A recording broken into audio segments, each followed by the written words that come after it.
Praise the Lord. खुदावंद यीशु मसीह के जलाली और पुरफजल नाम में आप सबकी सलामती हो। आप अगर थोड़ा सा अपनी सीटों पे खड़े हो जाएं और मेहरबानी करके सामने वाली कुर्सियां जो है वो पुर कर लें, पीछे से इधर आ जाएं सारे लोग। जो खाली जगह है आगे वाली कुर्सियां खाली नहीं रहनी चाहिए, करीब आ जाएं और अपने पाँव पर खड़े हो जाएं। हम मिलकर इस आयत को पढ़ें। मैं भी देख रहा था कि हम अपना इकरार और ईमान पढ़ रहे थे, रसूलों का अकीदा, और कुछ लोग आंखें बंद करके पढ़ रहे थे। ये आपका इकरारनामा था और ये इसका मतलब होता है कि ये बाहोशो हवास पढ़ा जाए। चुस्त होके आंखें खोल के आप बाहोशो हवास इकरार कर रहे हैं, और कुछ लोग सुस्ती से आंखें बंद करके, ये दुआ नहीं होती। इसी तरह हम मेहरबानी करें, मेरे साथ मिलकर आप सब आवाज़े बुलंद इस आयत को पढ़ेंगे। हमने आज यही एक आयत सीखनी है।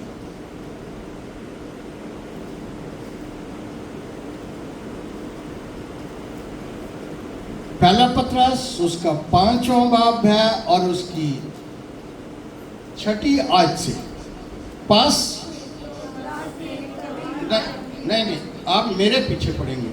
पास खुदा के कवि हाथ के नीचे फरोतनी से रहो, ताकि वो तुम्हें वक्त पर सर बुलंद करे और अपनी सारी फिक्र मसीह पर डाल दो, क्योंकि उसको तुम्हारी फिक्र है। शुक्रिया। तशरीफ है।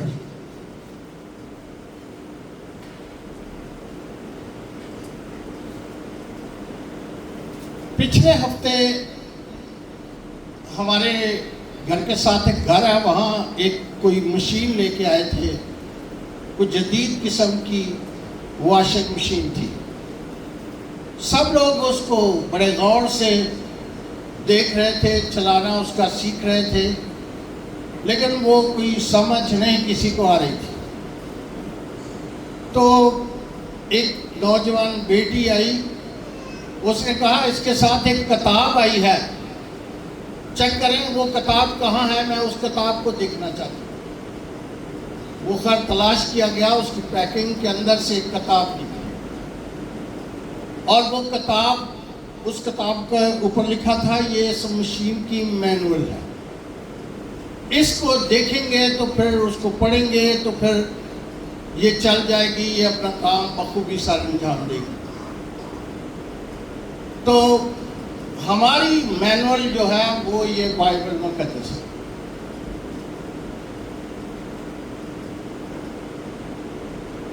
ये हमारी मैनुअल है। ये क्या करती है,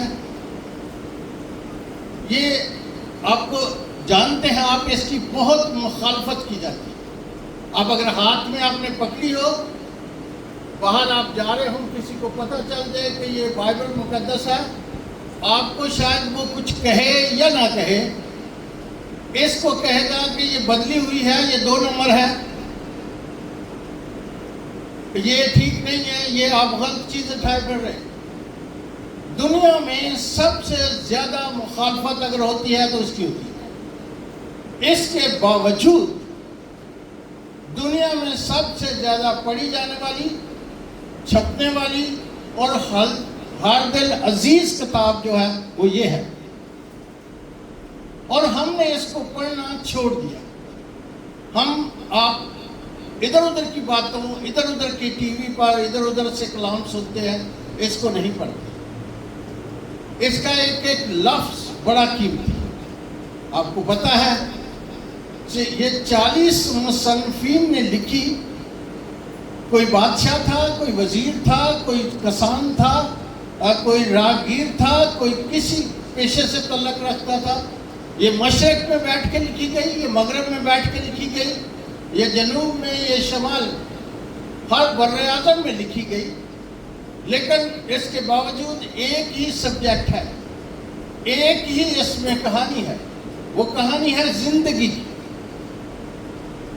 पहली किताब में लिखा है कि जिंदगी के दरख्त के पास आने का अख्तियार आदम ने खो दिया और उस दरख्त के गिर्द 16 जन तलवारें देकर करूबियों को खड़ा कर दिया कि इसको छू ना सके। इसके आखिरी पेज को अगर आप देखें, मुकाशवा 22 बाब में आखिरी पन्ने पे लिखा हुआ है कि जो अपने जामे बर्रा के खून से धोते हैं वो उस दरख्त के पास आने का अख्तियार है।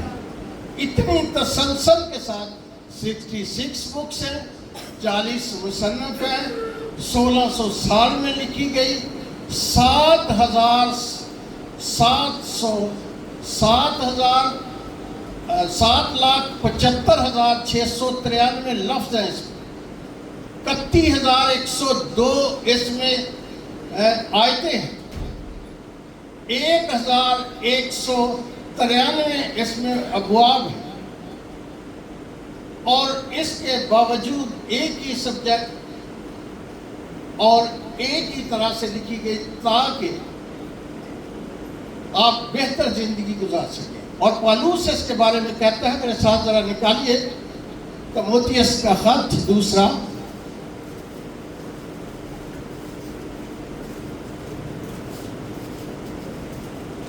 उसका तीसरा बाब है, चैप्टर 3।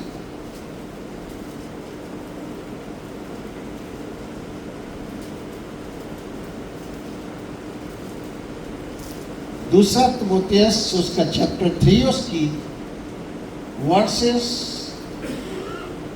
16।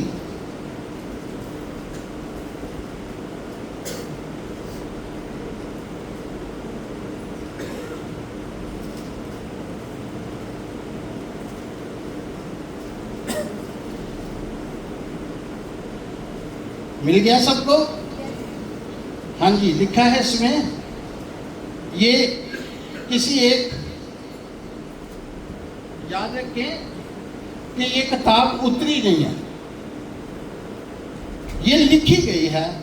और जैसे मैंने बताया कि 40 मुसन्नफ है इसके लिखने में, और इसमें जो हर एक सहीफा है, ये देखिए, इसको ज़रा हम 16 वर्सेस से देखते हैं। हर एक सहीफा जो खुदा के इल्हाम से है, इसमें जितनी किताबें हैं ये सारी की सारी, हर एक सहीफा जो खुदा के इल्हाम से है, क्या करता है? तालीम देता है, एजुकेट करता है, आपको इंफॉर्मेशन मुहैया करता है। और दूसरा फिर और क्या करती है? और इल्ज़ाम। और तीसरा फिर क्या करती है? और इस्लाह और रास्तबाजी में क्या करती है? तरबियत करने के लिए फ़ायदामंद भी। अब आजकल की अगर लैंग्वेज इस्तेमाल की जाए तो इसका मतलब ये बनता है कि ये आपको एजुकेट करती है, इंफॉर्मेशन देती है और आपका एरर ट्रेस करती है। इल्ज़ाम का मतलब है कि आपके अंदर से ये एरर ट्रेस करती है, और इस्लाह का मतलब है कि ये उस एरर को क्या करती है? रिमूव करती है। और रास्तबाजी के लिए क्या करती है? ट्रेनिंग देती है, तरबियत देती है। तो ये हमारे लिए कितनी ज़रूरी है और हमने इसको पढ़ना छोड़ दिया है। सो आइए हम इसी में से अपने सब्जेक्ट पर चलते हैं, आज की इस आयत पर जो हम सीखना चाहते हैं। ज़रा इसको दोबारा मिलकर उसी तरह पढ़ें। पास खुदा के कभी हाथ के नीचे फरोतनी से रहो, ताकि वो तुम्हें वक्त पर सर बुलंद करे और अपनी सारी फिक्र मसीह पर डाल दो, क्योंकि उसको तुम्हारी फिक्र है।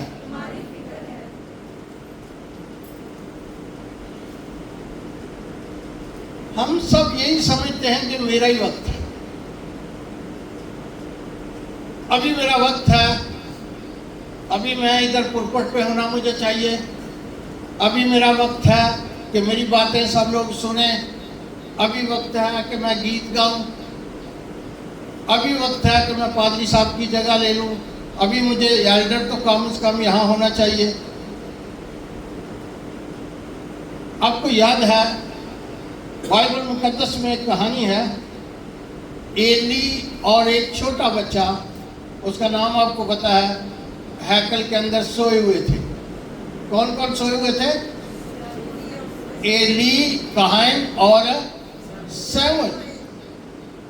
तो वक्त जब सैमुअल का आ गया, उसको पता भी नहीं था, उसने कभी दुआ भी नहीं की थी, तो खुदा ने एली को नहीं पुकारा, किसको आवाज दी? Samuel, Samuel. वो उठा, उसको पता नहीं कि खुदा मुझे पुकारा। वो भाग के एली के पास गया। तीसरी दफा एली ने, उस्ताद ने उसको बताया कि खुदा तुझे, हम कहते हैं कि हमें उस्ताद की जरूरत है। खुदा भी पुकारता है तो पूछता जाके उस्ताद से। आपको पता है कि बाइबल के अंदर एक कहानी है, मरकस की अंजील में, बाकी अंजील में भी, खुदा यीशु मसीह ने एक दरख्त को, अंजीर का दरख्त था, बड़ा हरा भरा देखा और उसके अंदर फल नहीं था। जब फल ना मिला तो खुदा यीशु मसीह ने क्या किया? उस पर लानत की। और लिखा है कि जब वो वापस आ रहे थे तो वो दरख्त सूखा हुआ था। और अगर आप लूका की अंजीर और उसके 13वें बाब में देखें, उसकी 6ठी आयत में, तो एक अंजीर का दरख्त वहां भी,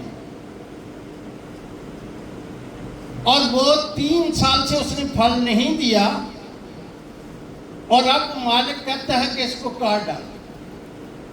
खुदावन का मतलब ही मालिक है, लॉर्ड है। यहां लॉर्ड ने कहा कि सूख जाए, लानत हो गई और सूख गया, और उधर लॉर्ड कह रहा है, क्या कह रहा है लॉर्ड? कि इसको, अब माली क्या कह रहा है? माली ने क्या कहा? इसको रहने दे, मैं इसके गिर्द क्या करूंगा? थाला खोदूंगा, खाद डालूंगा, अगर इस साल फला तो ठीक, नहीं तो अगले साल क्या करना? कितने साल मिल गए? 4 साल। किसकी वजह से? हम माली हर रोज बदलते रहते। हमें बड़ा अच्छा लगता है, बड़ा कलाम सुनिया जी फलानी जगह, जब लोगों में बैठते हैं बड़े हरे भरे नजर आते। मैं टेलीविजन पर रोज ही कलाम सुनना, मैं उस चर्च गया, उस चर्च गया, उस चर्च गया। वो जो राग, ये जो पहला दरख्त था, ये कहाँ था? राह के किनारे। बहुत सारे लोगों से उसकी वाकफियत थी। बादशाह भी उस राह से गुजरते थे, अमीर भी गुजरते थे, गरीब भी गुजरते थे, पढ़े लिखे भी गुजरते थे, उस्ताद भी गुजरते थे। बहुत लोगों को देखा था, लेकिन जब लानत हुई तो बर्दाश्त, कोई सिफारिश करने वाला नहीं था। हम सोचते हैं कि शायद सिर्फ कलाम सीख लेने से बात बन जाती है, ऐसा नहीं। आप अपने माली को भी पहचाने। कौन आपके लिए सिफारिश कर सकता है? कहाँ आपके लिए दुआ होती है? टेलीविजन देखे, जो मर्जी करें, लेकिन उस पादरी को नहीं पता कि आप देख रहे हो। आपके लिए अपना चर्च, अपने बाग में होना कितना जरूरी है। अगर आप ऐसा नहीं करते तो आपके सिफारिश करने वाला कोई नहीं। अब हम अपने सब्जेक्ट पर वापस चलते हैं। बस खुदा के कवी हाथ के नीचे फरोतनी से रहो। ताकि वो वक्त पर क्या करे तुम्हें। मूसा को आप जानते हैं, कितने लोग हजरत मूसा को जानते हैं? सब जानते हैं। मूसा बड़ा ताकतवर शख्स था, बड़ा पढ़ा लिखा शख्स था, उसके अंदर बड़ी कुव्वत थी। एक आदमी को एक ही मुक्का मारा और बंदा मर गया। पता है आपको इस बात का? और जब वो बंदा मर गया तो कईयों ने कहा होगा कि अब अपनी कौम के लिए फराउन से टकरा जा, लेकिन वो भाग गया। वो डर के, उस वक्त उसकी उम्र 40 साल थी। कितनी उम्र थी? अब भाग के वो बियाबान में चला गया और वहां 40 साल तक भेड़ बकरियां चलाता रहा। अब उसकी जूती भी टूटी हुई थी, अब उसके कपड़े भी फटे हुए थे, अब वो बूढ़ा हो चुका था। उम्र कितनी हो गई थी उसकी? 80 साल। बोले सब कितनी उम्र थी? अब खुदा कहता है कि तू बड़ा ताकतवर है, मैं तुझे ही भेजूंगा, तू मेरा काम करेगा, तू बनी इस्राएल कौम को निकाल कर लाएगा, तू फराउन से टकरा जाएगा, फराउन का मुकाबला करेगा। हम कहते हैं शायद पैसा लगी हो, पैंट शर्ट हो, अच्छे कपड़े हो, ब्रांड के कपड़े हो, तो तब हम सरफराज किए जाएंगे। ये खुदा का अपना मंसूबा है। खुदा के कवी हाथ के नीचे फरोतनी से रहो ताकि वो क्या करे? वक्त पर तुम्हें सर बुलंद करे। आपको नहीं पता आपका कौन सा वक्त है। हम वक्त को खो देते हैं इसलिए कि हम अपने हिसाब में अपना हिसाब किताब करते हैं। अब ये मूसा गया है, कामयाब हुआ है, आ गया। 40 साल तक बियाबान में इसराइल को लेकर फिरता रहा। अब इसकी उम्र कितनी हो गई है जी? 100। आवाज नहीं आई, पीछे सुन नहीं रहे हैं, बताएं जरा कितनी उम्र हो गई है? कहने जी मुंडे लड़के लुड़के जेडे ने इन्हां दी गर्दन च सरिया हुंदा, बुढ़ा हुंदा बंदा तो नरम हो जाता। अब 120 साल उम्र है। गिनती 20वें बाब की 8वीं आयत से मैं आपको सुना रहा हूं। ये मरिबा के चश्मा का वाक्या है। क्या होता है? लोग कहते हैं पानी यहां कड़वा है, हमें पानी मुहैया कर, नहीं तो मर जाएंगे हम। खुदा के पास जाता है, खुदा से दरखास्त करता है। खुदा कहता है कि अपनी छड़ी ले और आप दोनों भाई लोगों को इकट्ठा करो और चट्टान के पास जाओ उसके, और उस चट्टान से कहना पानी दे। यही लिखा है, आप बाद में पढ़ लें। गिनती 20 बाब उसकी 8वीं आयत से मैं बता रहा हूं। पानी लोगों को इकट्ठा किया पानी के लिए,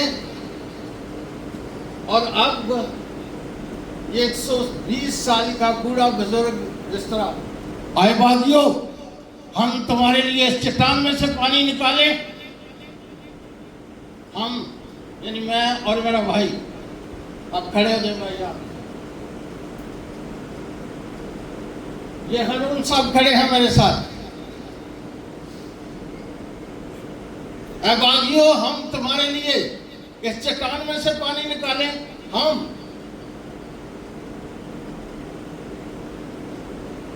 पानी तो आ गया, लोगों ने पी लिया।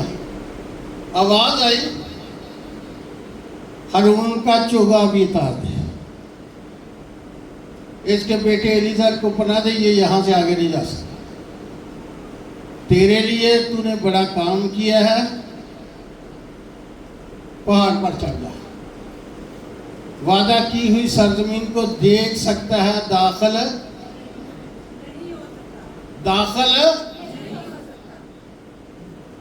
अब देख ले। खुदा के कवि हाथ के नीचे, बोले फरोतनी से रहो ताकि वो वक्त पर क्या करे, वो वक्त पर तुम्हें क्या करे। अभी वक्त खत्म हो गया उसका,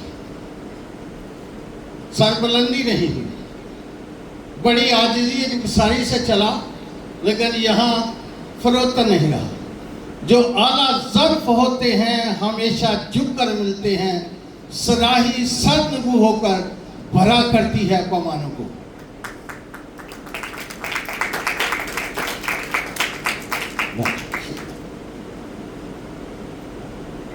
अब खुदा एक शख्स को चुन लेता है। बिन्यामीनी कबीले का सबसे छोटा कबीला जो है उसका शख्स है। लोग, कलीसिया जो है वो हारून के पास है। मूसा 40 दिन 40 रात के लिए पहाड़ पर है, और यीशुआ कहाँ बैठा है? ना पहाड़ पर जा सकता है, ना कलीसिया में गया, वो पहाड़ के नीचे बैठा हुआ है। मूसा को तो खुदा के पास था, कोई भूख नहीं लगी, हारून उधर खा पी रहा था। रोजा तो असल में किसने रखा था? यीशुआ ने। शागिर्द ये होता है, उस्तादी शागिर्दी ये होती है। मूसा का भी बेटा था, पता है आपको? था ना? मूसा के 2 बेटे थे और हारून के भी बेटे थे। ये एक शागिर्द था जिसको क्या किया? चुना गया, और उसको खुदा कहता है।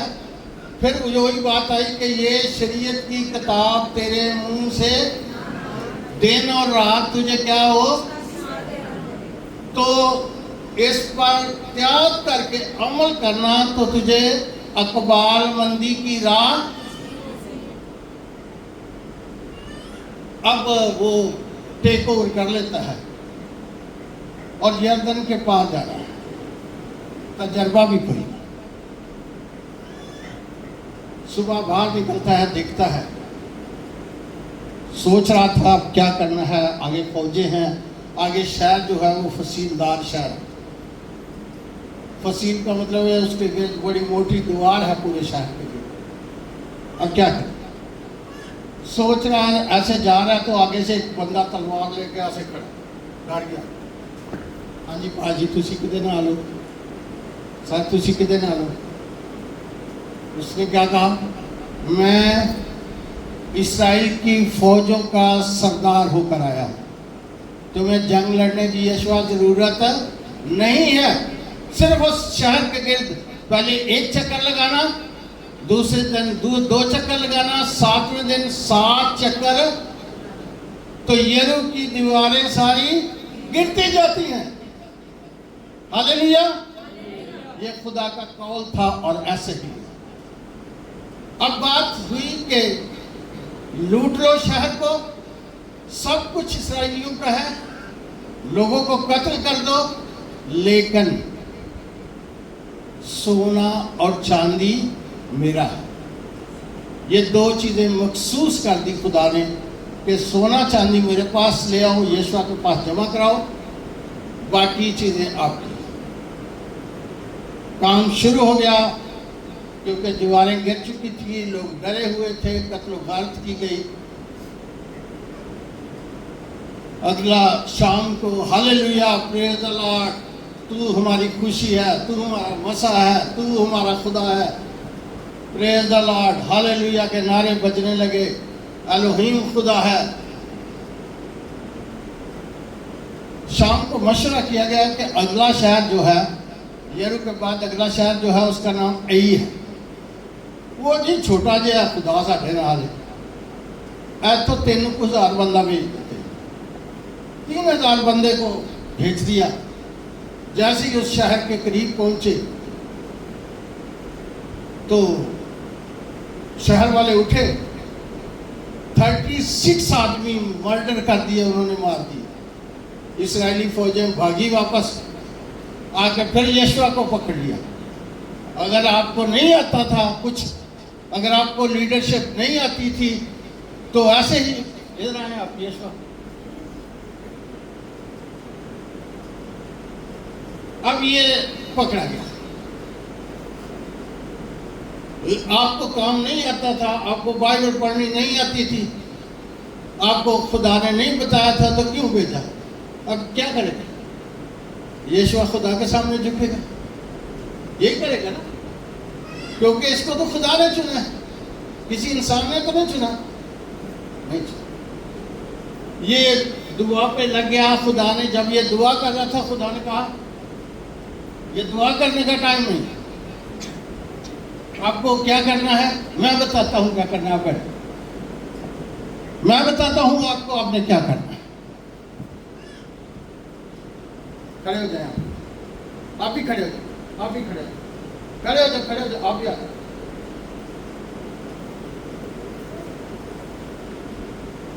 खड़े हो जाओ, आ जाओ, जल्दी करो, जल्दी। ये कौन है? ये रोबन है। ये कौन है? ये कौन है? ये कौन है? ये शमौन है। ये कौन है? लावी है। ये कौन है? यहूदा है। बाकी भी खड़े हो गए, बातें नहीं है, पीछे डाल रहे हैं, खतरा है, उनको बुलाया तो है लेकिन नहीं है। खुदा ने कहा कि कुर्रानंदाजी करो, इन्हीं में से पकड़ा जाएगा। कुर्रानंदाजी की गई। आप लोग बैठ जाओ। आप किधर जा रहे हो? आपके नाम पे कुर्रा निकला। ये कौन है? बताए ना कौन है? आपका कौन सा कबीला है? डर गए हो? पता है आपको कौन सा कबीला है? वैसे तो नारे मारते हो कि यहूदा का बब्बर, शेरे बब्बर नहीं, यहूदा का बब्बर। यहूदा का कबीला कौन सा कबीला है? आप यहूदा के कबीला के ले पालक बेटे हैं, आपको याद होना चाहिए। और न्याय यरूशलेम है, उसके 12 दरवाजे हैं और हर दरवाजे पे इस्राएल के 12 बेटों के नाम लिखे हुए हैं। आपने जिस दरवाजे से दाखिल होना है उसका नाम यहूदा के नाम पे है। ये होगा। अब ये पकड़ा गया है। कुर्रा किसके नाम निकला है? यहूदा ने गलती की है। और सबसे बड़ा कबीला भी यहूदा का है, क्योंकि तो कोई और नहीं नजर आ रहा। आप सब यहूदा के कबीले के हो? सुनना चाहता हूं मैं। हाथ खड़ा करें जो यहूदा के कबीले के हैं। सब यहूदा के कबीले के हाथ नहीं खड़ा करें, डाल रहे हैं तो पता नहीं सजा होगी। चल बैठते हैं आप, आ जाओ, आ जाओ। नहीं डाले नहीं, कम है। ये यहूदा के कबीले का ये फर्जी बात है, किया नहीं कुछ ही। ये यहूदा के कबीले का, इसका नाम है अक्कन बिन कर्मी। क्या नाम है? अक्कन बिन कर्मी बिन ज़हरा बिन यहूदा। इसने क्या किया है कि 200 मस्काल चांदी, 50 मस्काल सोना बाबली चादर में लपेटा है और अपने डेरे में छिपा के आ गया है। मखसूस की हुई चीजें यशवा के पास जमा कराने की बजाय खयानत कर दी। क्या कर दिया? आप भी अपने बच्चे मखसूस कराते हो, उन मुकर जान के किसी ने नहीं कहना कि मैं कराना, तो उसमें खयानत करते हैं कि दयानत करते हैं। चले देखते हैं।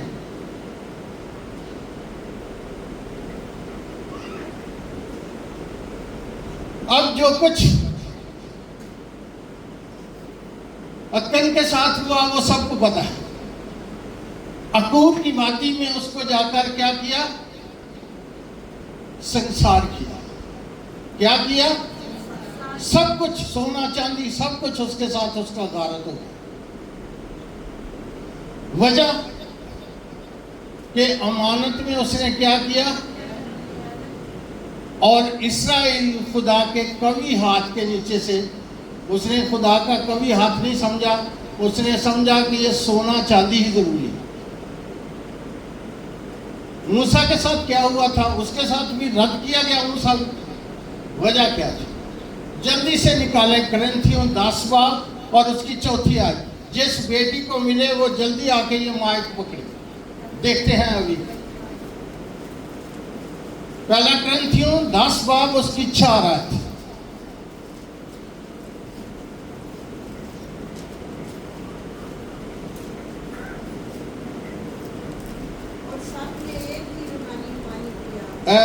अगर थोड़ा आगे आ जाए जल्दी से, हैं तो आप बुजुर्ग लेकर जवान नौजवान ऐसे ही थके हुए हैं। और सबने एक ही रूहानी पानी पिया, क्योंकि वो उस रूहानी चट्टान में से पानी पीते थे जो उनके साथ साथ चलती थी, और वो चट्टान मसीह। हालेलुया। मूसा ਨੂੰ रगड़ा लगा इसलिए कि वो चट्टान यीशु मसीह था, जिसने पानी मुहैया किया था। सामरी औरत को याद है ना क्या कहा था, अगर तू मुझसे पानी मांगती तो मैं तुझे वो पानी देता कि तेरे अंदर से क्या हो जाते, चश्मे जारी हो जाते, फिर तू प्यासी ना होती। अब वही खुदा यीशु मसीह वहां चट्टान बनकर पानी दे रहा है। और जल्दी से निकालें। आप उसके साथ क्या करते हैं, इब्रानियों 6 बाब की 4 आयत। अब नौजवान किसी को पढ़ना है और इधर आके पढ़ना है सामने, जल्दी से निकालें। इब्रानियों 6 बाब की 4 आयत, 4-5 पढ़े। इधर आके सामने आ जाए।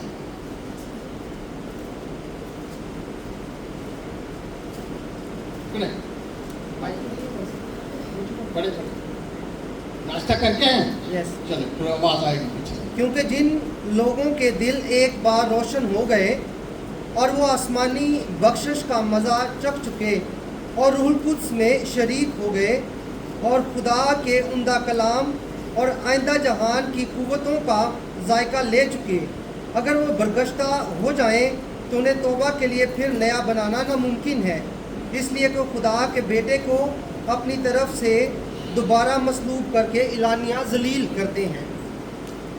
ये देखें हम क्या करते हैं।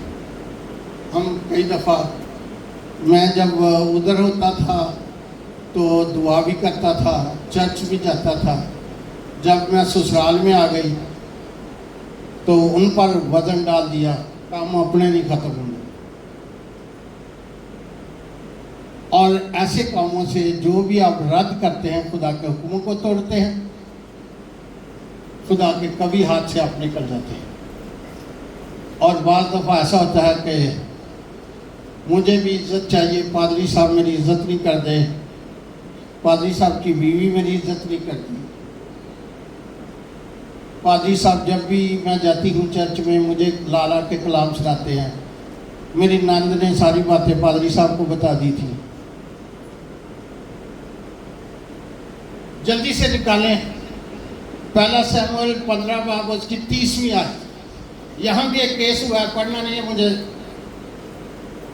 सुने अभी।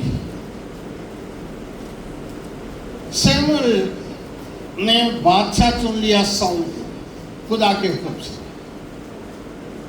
साउल को हुक्म दिया कि अमालिकियों में जाओ और सबको कत्ल कर दो और कोई भी वहां से जिंदा ना बचे। साउल वहां गया, अच्छी अच्छी भेड़ बकरियां और उनके बादशाह को भी पकड़ लाया। अब जब शमूएल वहां पहुंचा तो उसने आवाजें सुनी और वो उसके पीछे गया। वो दूसरी जगह चला गया था छोड़ के जंजाल में ये सारी चीजें। उसने कहा हालेलुया, प्रेज द लॉर्ड, खुदा के मर्दे खुदा, हमें खुदा ने बड़ी फतह दी है, हमने खुदा के हुक्म की तामील की है, हम उनको तहकीक करके आ गए हैं। शमूएल बहुत गुस्सा हुआ, उसने कहा कि तुमने वो जो बकरियां, भेड़ें और गाय ले आए हो, वो क्यों ले आए हो? उसने कहा कि जी वो इसलिए लाया हूं कि खुदा के हुजूर कुर्बानी करेंगे। बताया कि खुदा कुर्बानियों से खुश नहीं होता, वो खुश होता है तो उसके हुक्म मानने से। अब उसने कहा नहीं जी, ये तो लोगों ने कहा था, हमने भी कहा कि खुदा को कुर्बानी देंगे। अब कहता है हमारे साथ वापस चलो। बुजुर्ग शमूएल को कहता है कि आप शाऊल के हमारे साथ वापस चलो, हम चलते हैं उधर कुर्बानियां देते हैं। उसने कहा मैं नहीं जाऊंगा। उसने जोर से उसका जुब्बा पकड़ा और वो उसने जोर लगाया, मैंने नहीं जाना। और जुब्बा जो था, उसकी कमीज जो थी वो फट गई। क्या हुआ? और उसने कहा कि जिस तरह मेरा जुब्बा चाक हो गया, तेरी बादशाही भी तेरे हाथ में नहीं रहेगी। हुआ क्या? शमूएल 15 बाब चैप्टर 15 उसकी वर्स 30, जरा कोई जल्दी से पढ़े।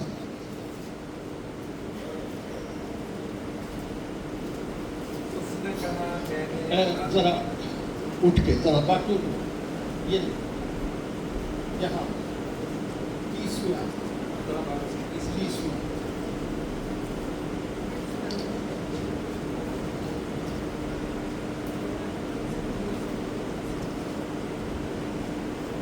वैसे उनमें से किसी को पढ़ना कोई है?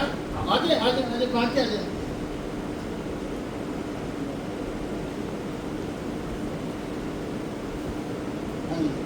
उसने कहा मैंने गुनाह तो किया है, तो भी मेरी कौम के बुजुर्गों और इस्राएल के आगे मेरी इज्जत कर और मेरे साथ चल, मेरे साथ लौट चल, ताकि मैं खुदावन तेरे खुदा को सिजदा करूं।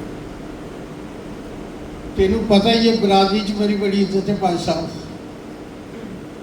मैं गुनाह तो किया पर ठीक है किया, पर इन्हों से बेइज्जत ना करो। आपको जो कुछ करना था अलहदगी में बात करते, सामने दूसरों को क्यों कहा अभी मेरे साथ चलो नहीं तो गड़बड़ है? बुजुर्ग था वो चला गया, याद है आपको? और एक और शख्स है, उसने इससे बड़ा गुनाह किया है हमारी नजर में। वो दाऊद है, लेकिन खुदा उसको कहता है कि ये मेरे दिल के। बड़ी अजीब बात दफा समझ आती थी कि ये क्या कहानी है। इसने कत्ल भी किया है और बदकारी भी की, इसको फिर भी खुदा कहता है कि ये मेरे दिल के मुवाफिक मिल गया। हुआ ये है कि उसको अपनी इज्जत की जब बात आई तो उसने ये बात नहीं की। अब याद है दरबार लगा हुआ था, नातन नबी आ गया और पीछे से खड़े होकर कहता है मेरे एक सवाल का जवाब दो। एक आदमी के पास 99 भेड़ें थी, एक के पास एक ही थी, वो बड़ा प्यार करता था उससे। उसका मेहमान आया अमीर आदमी का, उसने उसकी एक भेड़ ले ली और उसको ज़बह करके अपने खिला दी। बादशाह खड़ा हो गया, उसने कहा कौन है वो, मुझे बताया जाए, अभी उसका सर तन से जुदा किया जाएगा, उसके लिए सजाए मौत है, मैं उसको नहीं छोड़ूंगा, जल्दी से मुझे बताओ। दूसरे शमूएल में 12वें बाब में अब क्या कहता है, देखे नहीं मेरी तरफ देखे, अभी सुने से जाके पढ़ ले, टाइम भी बता रहा है कि ज़्यादा होगा। अब कहता है बादशाह सलामत, वो आप ही हो। उसने ने कहा मेरी बड़ी बेइज्जती हो गई, मैं तो इतने तख्त पे बैठा था। वो उतरा और उसने कहा कि मैंने गुनाह किया, मेरी तू भी सिफारिश कर और मैं भी खुदा के सामने झुकता हूँ। तो आज की आयत जो हम सीख रहे हैं, क्या आयत है जी? बस खुदा के फरोतनी से रहो, आजिज़ी से, इनकिसारी से खुदा का हाथ कवि है। कवि का मतलब होता है मजबूत है। असी कई दफा कहने मेरे चाचे के हाथ बड़े लंबे ने, लंबे हाथ कानून दे। बाइबल क्या सिखाया है? आज हमने क्या सीखा है? खुदा का हाथ जो है वो क्या है जी? खुदा का हाथ क्या है? और हमें किस तरह रहना चाहिए उसके नीचे?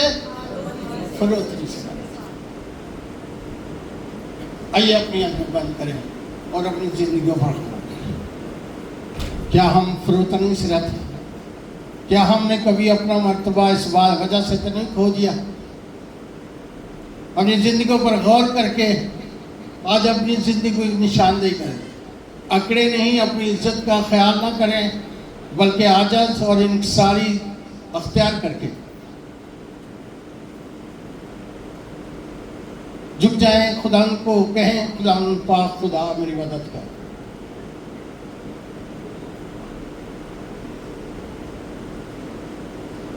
हर जबान खुल जाए, हर जबान इकरार करे कि खुदावंद मैंने तेरे खिलाफ गुनाह किया है, मैंने तुझे रद्द किया है, लेकिन खुदावंद मैं माफ़ी चाहता कि उनके आज फजल का ज़माना है।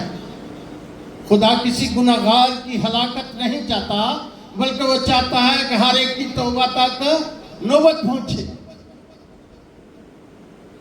खुदा आपसे प्यार करता है, उसने आपको अपने खून से खरीदा हुआ है। ये ईमानदारों के लिए कलाम है। आमीन। अपनी आंखें खोलें। आप सब बलीवर हैं। आज का कलाम ईमानदारों के लिए कलाम था। कलाम कितनी देर तक आपको ईमानदार ठहराता है?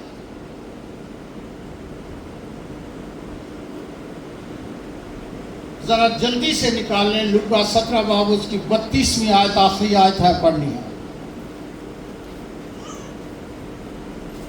और इन नौजवानों में से कोई आएगा पढ़ने के लिए? जल्दी से 32वीं आयत,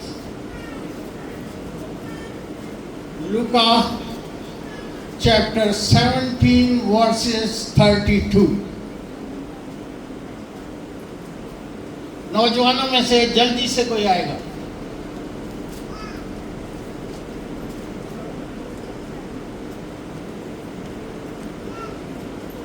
आ जाए, जिसने देख लिया आ जाए, आ जाए, जल्दी से आ जाए। एक ही बंदा है जो पढ़ सकता है, बाकी बेचारे अब तली में बालगा खोलना पड़ेगा। एक ही आयत पढ़नी। हाँ जी। लूत की बीवी को याद रखो। शुक्रिया। बैठिए। बड़ी छोटी सी आयत में क्या करो? ये अगर चैप्टर पूरा पढ़ो तो इसमें लिखा है कि आखिरी वक्त के बारे में, कोई छत पे हो तो वो नीचे ना उतरे, 2 चक्की पीस रही होंगी, इस तरह की कहानी है। बीच में एक छोटा सा क्लिप है, ये लूत की बीवी को क्या करो? नाम का पता है आपको? किसी को लूत की बीवी का नाम आता है? कोयटा में एक दफा इसी तरह कलाम सुन रहे थे तो एक बंदा उठा, कहता जी साड़ी फूफी लगती सी हो,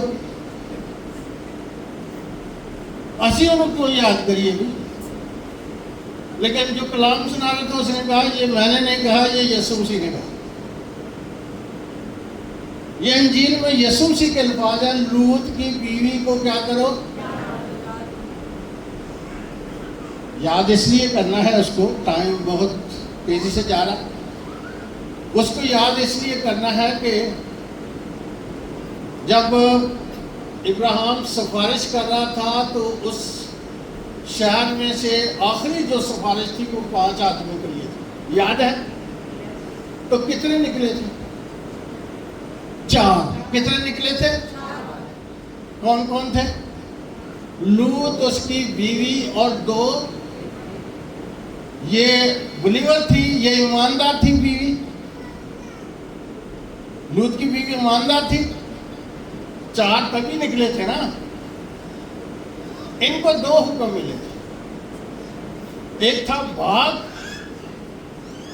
अपनी जान बचाने के लिए क्या कर, और दूसरा क्या था, पीछे मुड़कर।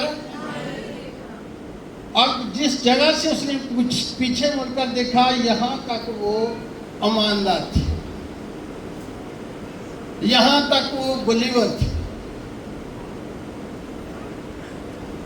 यहां से उसने क्या किया, और वो नमक का,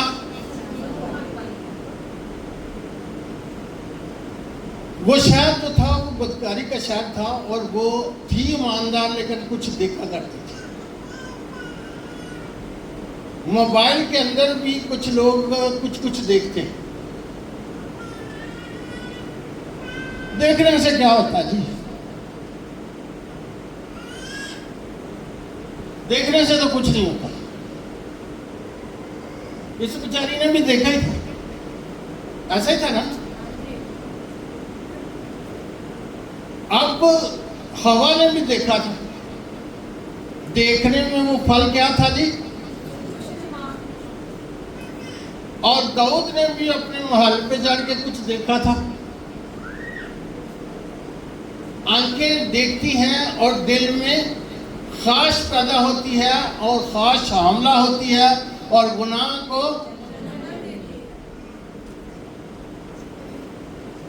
और फिर क्या होता है, गुनाह क्या करता है जी, उससे पहले भी कुछ कर देता है जी। सारे आज चले जाना, आज फिल्म देखूंगा मैं टेलीविजन देते मोबाइल थे,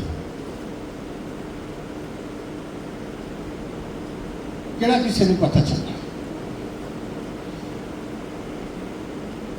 ये होता क्या, हम पंजाबी फिल्में देखा करते थे, उसमें बहारपुर में एक घोड़े पर बंदा होता था, वहां लाहौर में आवाज देती, शेरिया, घोड़ा होता से टका टक, बे क्या है, पुत्र तेरी धी तो फलाना ये वो, बाकी स्टोरी आपको पता।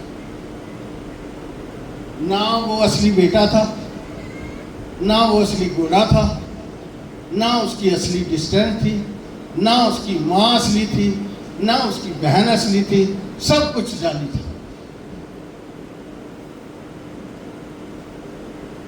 जो कुछ आपको ये इसमें दिखाया जाता है वो भी सब कुछ जाली होता है, हकीकत नहीं होती, और हम उसको देखते देखते या जो भी देखते हैं उसको आदी हो जाते हैं। नशा जो है, नशा करने से दिमाग के अंदर से एक मादा रिलीज होता है और उससे सुकून आता है, नशे को पता नहीं चलता क्या नुकसान होता है। पोर्नोग्राफी भी ऐसी है, पोर्नो का मतलब बदकारी है, बदी है, और ग्राफ का मतलब है इसको बेहतर करके प्रेजेंटेबल करके दिखाना। तो जब आप आदी हो जाते हो इसके, तो फिर आप खुदा के कभी हाथ के नीचे से निकल जाते हो। फिर क्या होता है, आदम ने जो सबसे पहला गुनाह किया उसके बाद क्या हुआ था याद है आपको? खुदा ने आवाज दिया, आदम तू कहाँ है? क्या आवाज आई थी? बेपर्द हो गया था। क्या हो गया था? हम कहते हैं हमने छुप कर किया। जब पर्दे ही चाक हो जाए तो फिर क्या रहता है? सबसे पहले गुनाह क्या करता है? बेपर्द करता है। खुदा के कभी हाथ के नीचे फरोतनी से रहो ताकि वो वक्त पर क्या करे तुम्हें, और अपनी सारी फिक्र मसीह पर डाल दो क्योंकि उसको तुम्हारी खुदावंद आपको बरकत दे और आपके कलाम के वसीला से महफूज है।